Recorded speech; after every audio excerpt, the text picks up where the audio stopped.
رب اشرح لي صدري ويسر لي امري واحلل عقدة من لساني يفقهوا قولي. اسٹیج پر بیٹھے ہوئے معزز علماء کرام، معزز سامعین حضرات، نوجوانوں، پردہ نشین اسلامی پیاری ماں بہن،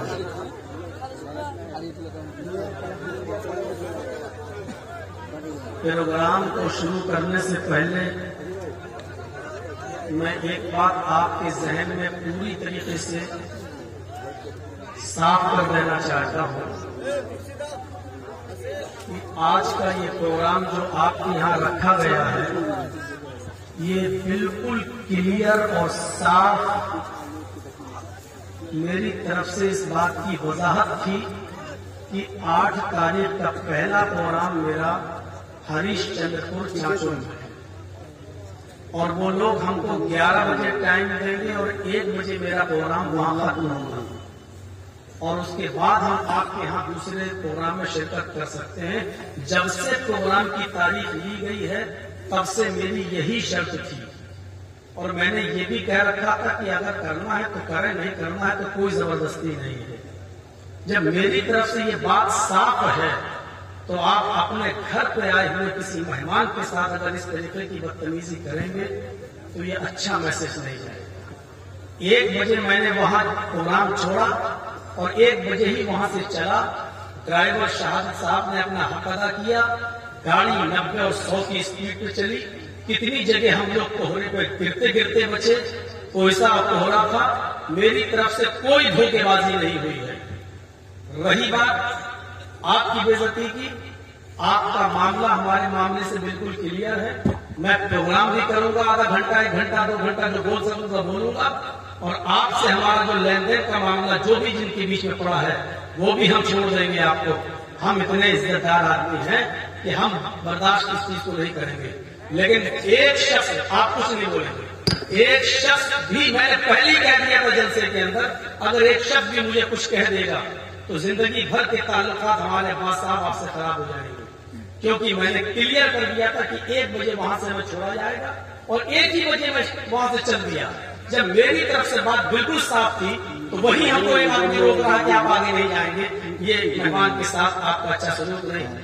ہم تو آپ کے گاؤں میں آ گئے ہیں، آپ جوتے ماریں، چپل ماریں، گالی دیں، آپ شیر نہیں کہلائیں گے کیونکہ آپ کے گاؤں میں میرے ساتھ یہ سب کچھ ہو رہا ہے. بہرحال عزت دیں گے تو عزت ملے گی. آپ ہوتا ہے ایسا ہوتا ہے، ایک جگہ میں بول کے آ رہا ہوں کہ 2-2.5 گھنٹہ تقریر کر کے آ رہا ہوں 2 گھنٹے کی، پھر یہاں پر بھی ہم بول رہے ہیں. بیچ میں ہم نے استنجا تک نہیں کیا. پیشاب بھی انسان کی ضروریات ہوتی ہے، وہ تک میں نہیں گئے. ان لوگوں نے کہا چلیے گئی چائے پی لیجیے، چائے تک نہیں پی، پانی تک نہیں پیا. لیکن اب مجھے آپ کے گاؤں میں تھوڑا سا محسوس ہوگا کہ چائے پینا بھی چاہیے کہ نہیں پینا چاہیے. بہرحال آپ کی عزت بچانے کے لیے میں چلا آیا. اب آپ کو میرے ساتھ جو سلوک کرنا ہو کریے. بہرحال قیامت کے دن اللہ کے یہاں آپ کو بھی جواب دینا ہے اور مجھے بھی جواب دینا ہے. میں نے کوئی دھوکہ نہیں دیا، میں اپنے ٹائم پر یہاں پر آیا. اب جو بھی کچھ کہنا ہے کمیٹی والے جو لوگ بیچ میں ہمارے ساتھ پڑے تھے ان سے بات کریے. ہم اپنی بات میں بالکل صحیح ہے. 1 بجے جلسہ چھوڑا، 1 بجے گاڑی پہ بیٹھے، یہاں ڈرائیور لایا، جتنی دیر لگ اس کو لانے میں لگی میں آپ کے پاس آیا. اور یہی مجھے ٹائم ہی ملتا ہے، 2 بجے کے بعد ہی مجھے ٹائم ملتا ہے. بہار اور بنگال کہیں بھی آپ چلے جائیے، 2 بجے کے بعد ٹائم ملتا ہے. میں اپنے ٹائم پر آیا ہوں. اللہ تعالیٰ سے دعا ہے کہ ہمارے غلط فہمیاں جو پیدا ہوئی ہیں اس کو دور فرما دیں اور ہمیں اور آپ کو سب کو ایک دوسرے کی قدر کرنے کی توفیق عطا فرمائے. میرے دل میں کوئی دلا اور شکوہ نہیں ہے، لیکن ہاں تھوڑی سی تکلیف مجھے ضرور ہوئی ہے، اور مہمان کے ساتھ اس طریقے کا برتاؤ اگر آپ کا ہے تو بہرحال وہ اچھا نہیں ہے. اب مجھے 25 تاریخ کا جو پروگرام دیا ہے میں نے یہیں پر رتنی ہی میں پروگرام ہے، اس کے بارے میں بھی مجھے سوچنا پڑے گا کہ میں آؤں گا یا نہیں آؤں، کیا کرنا ہے کیا نہیں. اب آگے کے قدم مجھے بہت سوچ سمجھ کے مجھے اٹھانا پڑیں گے، کیونکہ ایسے حادثات جب ہو جاتے ہیں تو بہت سوچ سمجھ کے چلنا پڑتا ہے. میرے بھائیوں، میں نے قرآن کریم کی آیت کا ایک ٹکڑا آپ کے سامنے پڑھا ہے. حقیقت ہے جس آدمی کو اسٹیشن پر اور ایئرپورٹ پر ریسیو کرنے کے لیے لوگ کھڑے ہوتے ہوں اور اس آدمی کا راستہ روک کر یہ کہا جائے ابھی میں اگر ایک فون کر دوں تو ابھی پورا پولیس چھاونی میں بدل جائے گا پورا علاقہ. لیکن میں نہیں چاہتا ہوں کہ بدنظمی کا میں شکار کروں اور آپ کو پھر یہ ہو کہ مولانا جرجیس نے کیا کر دیا. اللہ کا شکر ہے ابھی بھی میرے اندر اتنا پاور ہے کہ ایک فون کر کے میں بھی پولیس کو بلا سکتا ہوں، لیکن وہ سب چیزیں اچھی نہیں ہیں. اللہ تعالیٰ ہمارے اور آپ کے دلوں کو صاف کرے. آپ مسلمان ہیں، ہم مسلمان ہیں، کچھ بھی ہو چاہے کتنی بات ہو، آخر میں راستہ پھر میل ملاپ کا ہی نکلنا ہے، دلوں کو ملانے کی بات ہوگی. اس لیے اپنے دل کو صاف کریے، ہم اپنے دل کو صاف کرتے ہیں. اللہ رب العالمین نے فرمایا جو ایمان لائے اور جنہوں نے نیک عمل کی فلہم اجر غیر ممنون، انہی کے لیے کبھی ختم نہ ہونے والا اجر ہے. اسلام کے اندر ایمان کی ایک حیثیت ہے. اسلام نے قرآن میں دو چیزیں پیش کی ہیں، الا الذین آمنوا وعملوا الصالحات، ایمان اور عمل صالح. میں نے اس کی کئی جگہ مثالیں دی ہیں. ایمان کے ساتھ ساتھ عمل صالح یہ دونوں ضروری ہے. ہم اگر ایمان لائے ہیں، مومن ہیں، لیکن عمل صالح اگر ہمارے اندر نہیں ہے تو ہم بیکار ہیں. ہمارے اندر عمل صالح ہے لیکن ایمان نہیں ہے تو ہم بیکار ہیں. دونوں چیزیں ہونا چاہیے ہمارے، ایمان بھی اور عمل صالح بھی. اور اس کی مثال بالکل ایسے ہے جیسے آپ کے پاس موبائل تو ہے لیکن سم نہیں ہے. اس موبائل کی کوئی حیثیت رہ جائے گی؟ 1,00,000 روپے کا موبائل خرید لیجیے، ایپل کا موبائل لے لیجیے، لیکن اس میں سم نہیں ہے تو موبائل سے آپ بات کر سکیں گے؟ بیکار ہے، کسی کام کر رہے ہیں. لیکن آپ کے پاس سم ہے لیکن موبائل نہیں ہے. سم ہے، موبائل نہیں ہے. 1,00,000 روپے کا بیلنس پڑا ہوا ہے آپ کی سم میں، لیکن سم خالی ہے، موبائل نہیں ہے، تو سم سے کوئی مقصد حل ہوگا؟ بیکار. جب تک موبائل میں سم نہیں ہوگی آپ بات نہیں کر سکیں گے. موبائل کے لیے سم ضروری ہے اور سم کے لیے موبائل ضروری ہے. ایسے ہی ایمان کے لیے عمل صالح ضروری ہے اور عمل صالح کے لیے ایمان ضروری ہے. قرآن پڑھیے، والعصر، زمانے کی قسم، ان الانسان لفی خسر، روئے زمین کے اوپر تم جتنی بھی انسانیت کو دیکھ رہے ہو، ساری کی ساری انسانیت نقصان کے اندر ہے. پوری دنیا کی انسانیت نقصان کے اندر ہے. الا الذین آمنوا وعملوا الصالحات، وہ لوگ نقصان کے اندر نہیں ہیں جو ایمان لائے اور جنہوں نے عمل صالح کی. ایمان لائے اور عمل صالح کی، یہ دونوں چیزوں کو آپ ایک ساتھ جوڑیے گا. ایمان بھی ضروری ہے اور عمل صالح بھی ضروری ہے. ایمان ایک معاہدہ ہے اور عمل صالح اس کا نتیجہ ہے. ایمان ایک معاہدہ ہے اور عمل صالح اس معاہدے کا عملی نتیجہ ہے. آپ چاہے کتنا اچھا معاہدہ کر لیں لیکن معاہدے کے مطابق اگر آپ کام نہیں کریں گے تو آپ کو مزدوری نہیں ملے گی.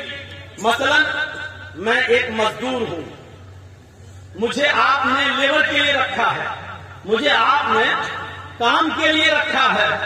ججی صاحب یہ ایک دیوار آپ کو بنانی ہے، یہ دیوار آپ کو کھڑی کرنی ہے، آپ مستری ہیں، بتائیے کتنا پیسہ لیں گے؟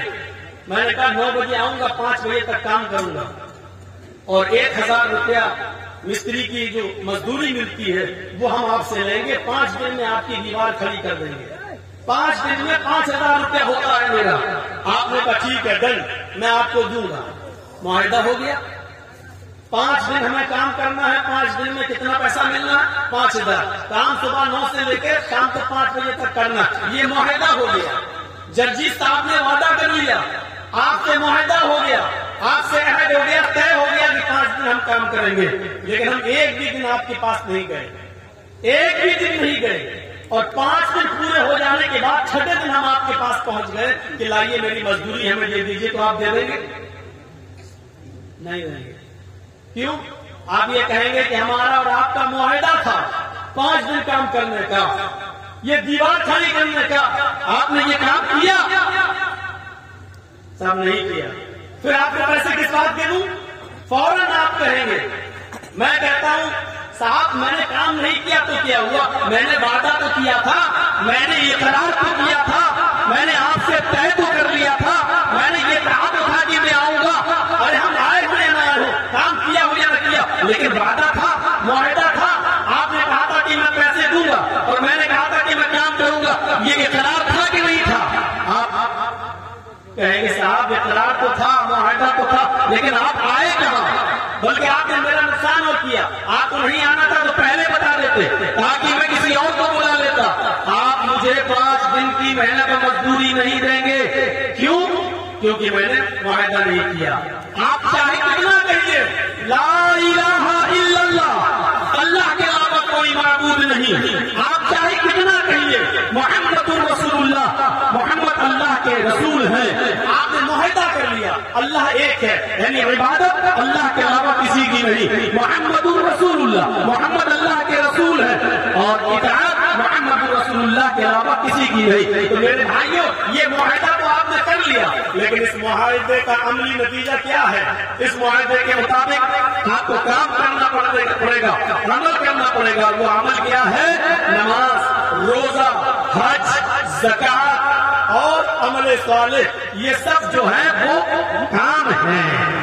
اب قیامت کے دن اللہ رب العالمین کے سامنے جا کر کوئی کہے کہ اللہ مجھے جنت دے، اللہ کہے گا کہ تم نے تو نماز نہیں پڑھی، تم نے تو روزہ نہیں رکھا، تم نے تو حج نہیں کیا، تم نے تو زکات نہیں دی، تم تو پیسے والے تھے، صاحب حیثیت تھے، تم نے زکات نہیں، تم تو صاحب استطاعت تھے، تم نے حج کیوں نہیں کیا؟ یہ ساری باتیں سامنے آئی۔ اب آپ کہیے اے اللہ میں نے نماز نہیں پڑھی تو کیا ہوا، روزہ نہیں رکھا تو کیا ہوا، حج نہیں کیا تو کیا ہوا، زکات نہیں دی تو کیا ہوا، لیکن میں مانتا تو تھا نماز پڑھنا چاہیے، روزہ رکھنا چاہیے، حج کرنا چاہیے، زکات دینا چاہیے، مانتا تو تھا، میں تجھے اپنا رب مانتا تھا، محمد کو رسول مانتا تھا، لیکن اے اللہ مجھے جنت دے۔ اللہ کہے گا ارے مجھے رب مانتا تھا تو کیا ہوا، لیکن تو نے عمل تو نہیں کیا، میرے بتائے ہوئے راستے پر تو نہیں چلا، تو کیا صرف اقرار کر لینے سے اللہ ہمیں جنت دے دے گا؟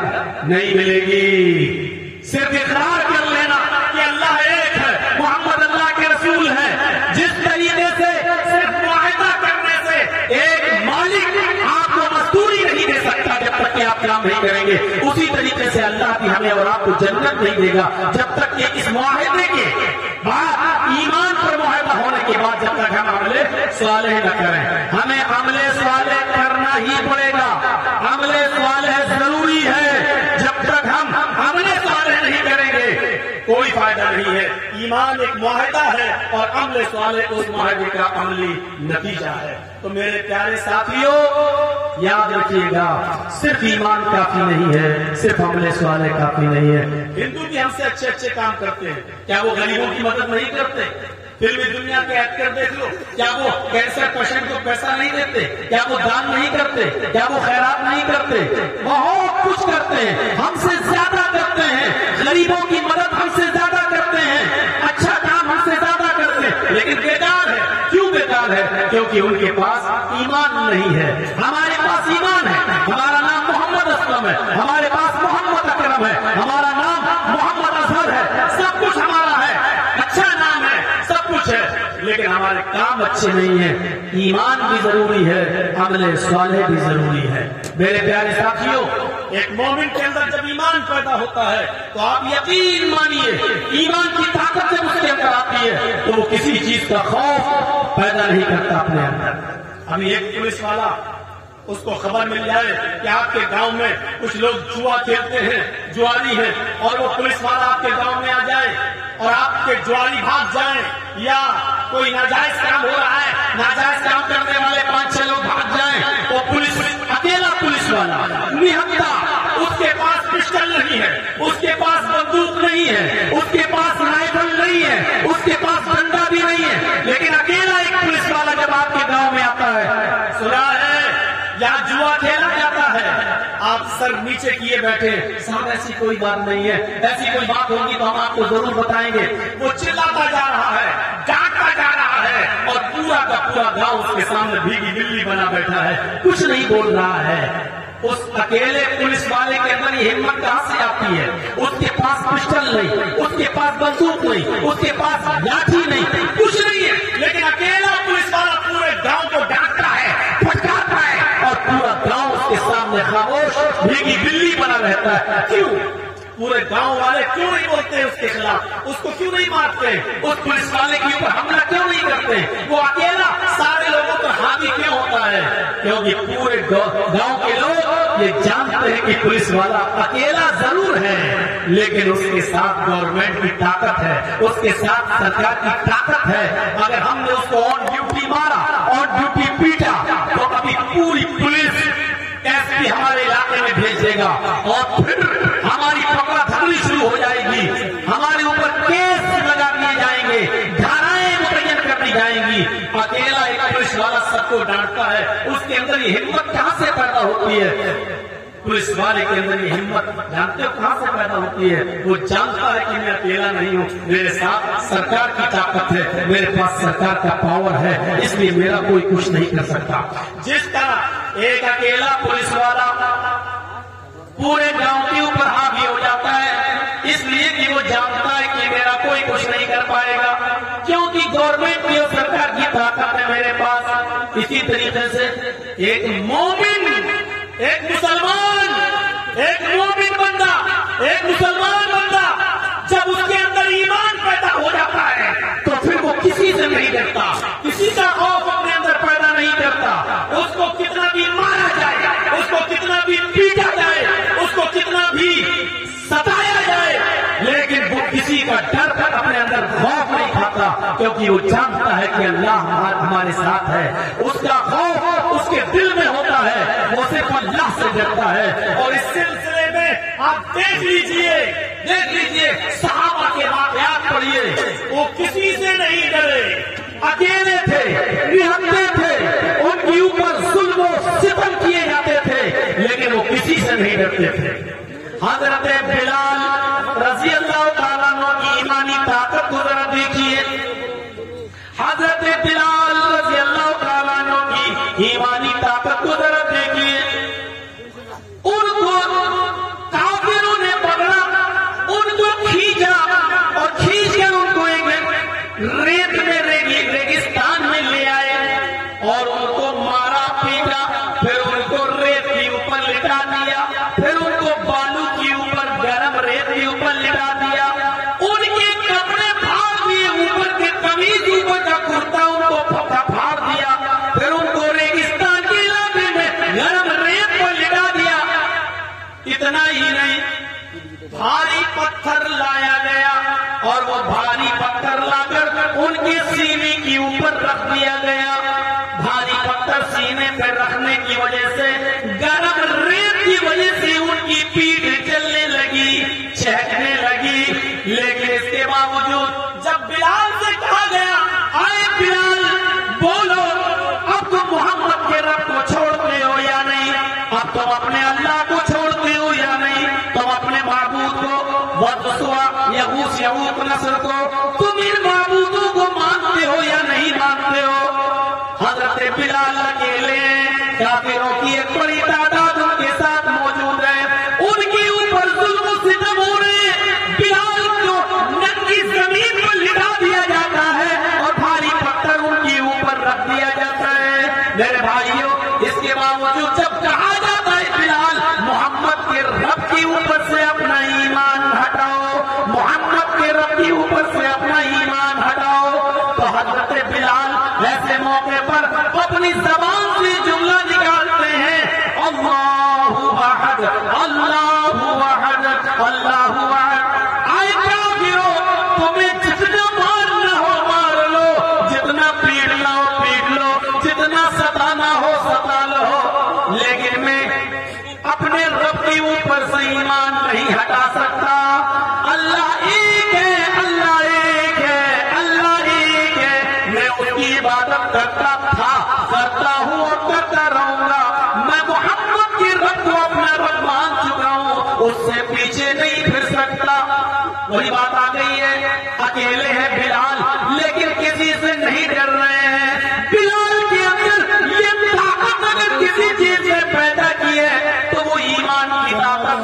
جب ایمان کسی کے اندر آ جاتا ہے، جب ایمان کسی کے اندر پیدا ہو جاتا ہے، جب ایمان کا جذبہ کسی کے اندر پیوست ہو جاتا ہے، تو پھر وہ کسی دشمن سے ڈرتا ہے، نہ مخالف سے ڈرتا ہے، نہ کافروں سے ڈرتا ہے، نہ بادشاہ سے ڈرتا ہے، اس لیے کہ وہ جانتا ہے کہ میں اکیلا نہیں ہوں، میرا رب میرے ساتھ ہے، میرا پروردگار میرے ساتھ ہے۔ حضرت خبیب کی داستان کو کون نہیں جانتا؟ جن کو سولی پہ لٹکایا جانا ہے، جن کو سولی پہ لٹکایا جانا ہے، سولی پر تختے پر لٹکایا جانا ہے، اور جب ان کو تختے پر لے جایا گیا، سولی پر لے جایا گیا، پھانسی کے پھندے کے قریب لے جایا گیا، اور پھانسی کا پھندا ان کے گلے میں جب ڈالا جانے لگا تو حضرت خبیب سے کہا گیا، اے خبیب، آج تو تم بھی سوچ رہے ہوگے کہ جس محبت کی وجہ سے مجھے اتنی تکلیف اٹھانا پڑ رہی ہے، میری جان بچ جا رہی ہے، آج محمد اس جگہ پر ہوتے اور میں بچ جاتا، محمد کے میری جان بچ جاتی اور محمد مارا جاتا۔ آج تو تمہیں بھی لگ رہا ہوگا کہ محمد کی وجہ سے مجھے سولی دی جا رہی ہے، کاش میری جگہ محمد کو پھانسی دی گئی ہوتی اور مجھے چھوڑ دیا گیا ہوتا۔ حضرت خبیب نے دیکھا پھانسی کا پھندا گلے تک آ گیا ہے، مسکراتے ہیں اور کافروں کو یہ جواب دیتے ہیں، اے کافروں، تم نے بہت چھوٹی بات کی ہے، تم نے بہت گری ہوئی بات کی ہے، کیا میں یہ چاہتا ہوں کہ محمد پھنس جاؤ اور میں بچ جاؤں؟ اللہ کی قسم، اگر تم محمد رسول اللہ کو میرے سامنے لے بھی آؤ اور یہ کہو، اے خبیب، صرف محمد کے پیر میں کانٹا چبھا لینے دے، محمد کے پیر میں صرف کانٹا چبھا لینے دے، محمد کے پیر میں صرف کانٹا ہم کو چبھانے کی اجازت دے دے، میں تیری جان بخش دوں گا، اللہ کی قسم میں یہ بھی برداشت نہیں کروں گا کہ میری جان اس کے بدلے میں محمد رسول اللہ کے پیر میں کانٹا بھی چبھایا جائے، میں یہ بھی گوارا نہیں کروں گا، میں چاہوں گا کہ میری جان چلی جائے لیکن محمد رسول اللہ کے پیر میں کانٹا بھی نہ چبھنے پائے، میں اپنی جان دے دوں گا لیکن نبی کے پیر میں کانٹا بھی نہیں چبھنے دوں گا۔ میرے بھائیوں، ایمان جب کسی کے اندر گھر کرتا ہے تو اس کے اندر یہ اسپرٹ پیدا ہوتی ہے، اس کے اندر یہ طاقت پیدا ہوتی ہے۔ ہم سب اپنے گریبانوں میں جھانک کر دیکھیں، کیا ایمان ہمارے اندر ہے؟ کیا یہ اسپرٹ ہمارے اندر پیدا ہوئی؟ اور جب ایمان ہمارے اندر نہیں ہوتا ہے تو آپ دیکھ لیجئے بدلنے میں زیادہ ٹائم نہیں لگتا۔ آج کل بہت نام لیا جا رہا ہے جتیندر نارائن تیاگی کا، نام مت لیجیے گا اس کا، پہلے کیا نام تھا چھوڑیے، بھول جائیے، دو دو کوڑیوں کے لوگوں کے نام نہیں لیے جاتے ہیں۔ دیکھیے، جب کسی کے اندر سے ایمان نکلتا ہے تو انسان کہاں سے کہاں پہنچ جاتا ہے۔ چلے تھے صاحب قرآن بدلنے، چلے تھے قرآن کی 26 آیتوں کو نکلوانے، قسم کھایا تھا کہ میں اس قرآن کو بدل کے رہوں گا، اس قرآن کو چینج کر کے رہوں گا، اس قرآن کو ہٹا کے رہوں گا، 26 آیتیں اس کی نکلوا کے دم لوں گا۔ چلا تھا قرآن بدلنے، اللہ نے ایسا بدلا کہ میری کتاب کو بدلنے کا سپنا دیکھنے والے، دیکھ میں نے تجھی کو بدل ڈالا، تیری اوقات کیا ہے قرآن کو بدلے گا؟ تو 26 آیتوں کی بات کرتا ہے، تو اگر مرنے کے بعد 26 مرتبہ زندہ ہو کر 26 مرتبہ بھی مر کر 26 مرتبہ بھی زندہ ہو جائے اور 26 مرتبہ زندہ ہونے کے بعد بھی اگر یہ چاہے کہ ہم 26 آیتیں بدل دیں تو 26 آیتیں تو بہت دور کی بات، قرآن کے 26 لفظ بھی نہیں بدل سکتا، اور 26 لفظ تو بہت دور کی بات، قرآن کا ایک نقطہ بھی ادھر سے ادھر نہیں کر سکتا۔ اللہ نے ایسا بدلا